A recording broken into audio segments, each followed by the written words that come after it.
Oke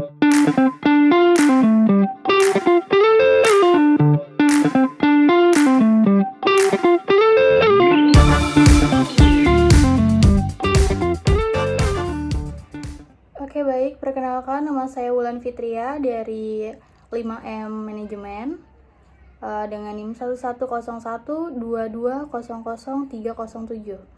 Di sini akan saya jelaskan mengenai tentang Sistem Informasi Sumber Daya Manusia atau yang bisa disebut dengan SISDM atau nama lainnya yaitu Human Resource Information System atau HRIS, yaitu adalah program aplikasi komputer yang mengorganisir tata kelola dan tata laksana manajemen sumber daya manusia di perusahaan guna mendukung proses pengambilan keputusan atau biasanya disebut dengan Decision Support System dengan menyediakan sebagai informasi yang diperlukan. Nah, pengertian menurut wikipedia.com yang dimaksud HRIS adalah sebuah bentuk interaksi atau pertemuan antara bidang ilmu manajemen sumber daya manusia dan teknologi informasi. Karakteristik informasi yang dipersiapkan dalam sistem informasi sumber daya manusia adalah yaitu ada 5. Timely atau tepat waktu, akurat, konsis atau ringkas, relevant, dan complete. Apa sih yang dimaksud dengan timely atau tepat waktu itu? Yaitu informasi yang disajikan kepada pemakai harus dilakukan dengan baik atau benar, yang harus up to date serta diterapkan pada waktu yang layak dan tepat waktu. Kalau yang akurat, yaitu adalah informasi yang dibutuhkan oleh pemakai harus memenuhi tingkat akurasi atau ketepatan yang tinggi, bebas dari pengertian yang menyesatkan, kesalahan material, dan dapat diandalkan oleh pemakai. Yang ketiga ada ringkas. Manajer dapat menyerap banyak informasi yang dibutuhkan dalam situasi tertentu ya. Yang keempat ada relevan, yaitu manajer harus dapat informasi yang hanya dibutuhkan dalam situasi tertentu. Yang kelima ada complete. Complete atau lengkap, yaitu adalah manajer harus mendapatkan informasi yang lengkap dan tidak terpotong-potong. Dalam sistem informasi sumber daya manusia mempunyai dua tujuan utama, yaitu ada untuk meningkatkan efisiensi, yaitu di mana data karyawan dan aktivitas sumber daya manusia digabungkan menjadi satu, supaya lebih strategis dan berhubungan dengan perencanaan sumber daya manusia. Yang kedua itu ada tujuan kedua sistem informasi sumber daya manusia adalah supaya lebih strategis dan berhubungan dengan perencanaan sumber daya manusia. Selanjutnya ada fungsi-fungsi sumber daya manusia. Nah, fungsi-fungsinya itu ada yang pertama yaitu staffing atau employment. Yaitu fungsi ini terdiri dari 3 aktivitas penting, yaitu perencanaan, penarikan, dan seleksi sumber daya manusia. Yang kedua ada performance evaluation, yaitu sumber daya manusia merupakan tanggung jawab Departemen Sumber Daya Manusia dan para manajer. Yang ketiga ada compensation atau kompensasi.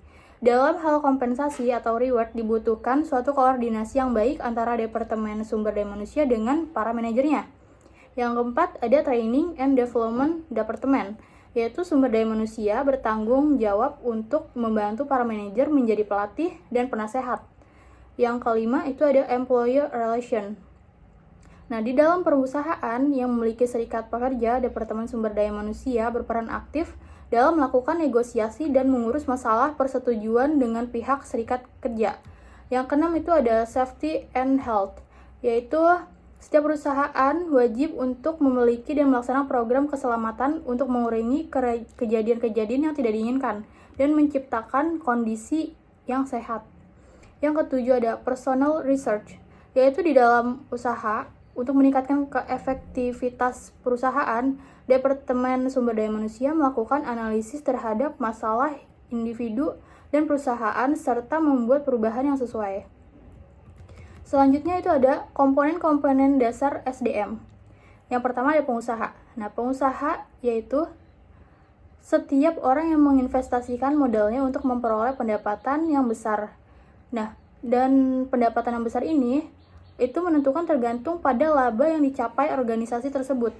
Perusahaan adalah setiap individu atau kelompok yang menginvestasikan modalnya untuk mendapatkan pendapatan atau income. Dan besarnya pendapatan tersebut tidak stabil dan tidak menentu. Kedua ada karyawan. Karyawan merupakan kekayaan utama suatu perusahaan karena tanpa adanya karyawan dalam manajemen sumber daya manusia ini, manajemen tidak dapat berjalan dengan lancar ya, karena karyawan ini berperan aktif dalam menentukan rencana sistem, proses, dan tujuan yang ingin digapai oleh suatu perusahaan. Karyawan ini juga terdiri dari dua jenis. Yang pertama ada karyawan operasional dan manajerial. Karyawan operasional adalah setiap individu yang secara langsung harus mengerjakan sendiri pekerjaannya sesuai dengan arahan dan perintah atasan. Yang kedua itu ada karyawan manajerial, yaitu adalah setiap orang yang berhak mengatur dan mengendalikan dan pemerintah bawahannya untuk melakukan gitu ya. Itu dia pengendalinya. Nah, kesimpulannya adalah sistem informasi sumber daya manusia ini merupakan sistem yang dirancang untuk mengelola data informasi sumber daya manusia dalam suatu organisasi secara efektif dan efisien. Implementasi sistem informasi sumber daya manusia ini dapat meningkatkan kualitas pengelolaan SDM, mengurangi kesalahan data dan informasi SDM.